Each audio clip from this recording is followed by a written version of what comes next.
Sosialisasi Pokja, peningkatan mutu dan keselamatan pasien.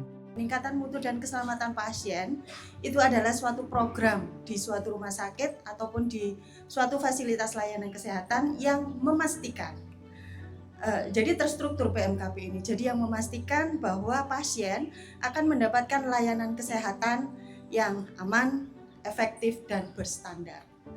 Kemudian adapun fungsi utama dari PMKP, kalau tidak salah itu ada 4. Yang pertama adalah mengukur dari indikator mutu, kemudian melakukan analisa, setelah itu mengidentifikasi resiko, kemudian melakukan mitigasi, kemudian melibatkan semua unit.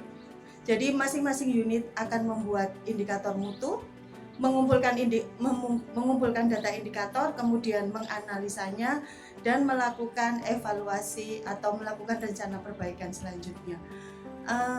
Kemudian ada lagi bahwa fungsi PMKP adalah merupakan suatu acuan dari akreditasi. Jadi dengan adanya PMKP ini bisa memastikan bahwa suatu rumah sakit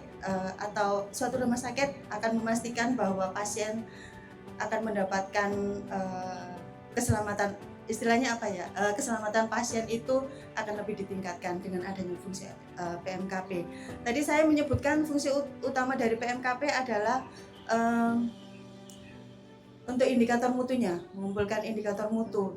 Salah satu contohnya indikator mutu itu apa? Waktu tunggu pasien, nah itu salah satunya.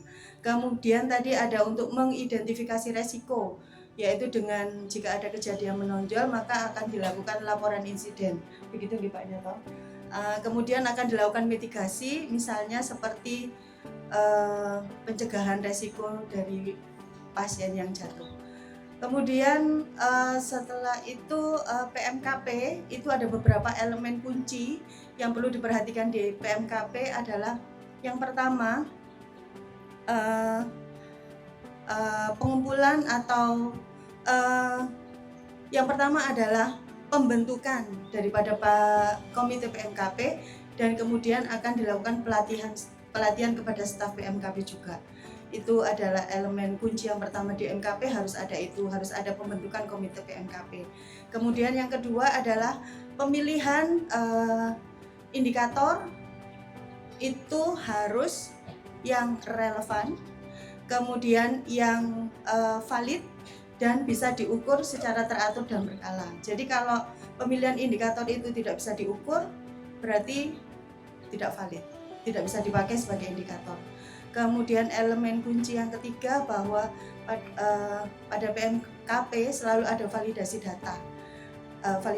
Validasi data itu bisa berupa analisis data, kemudian dievaluasi dan ada monitoring hasil dari rencana sebelumnya untuk perbaikan dari aksi-aksi yang sudah dilakukan.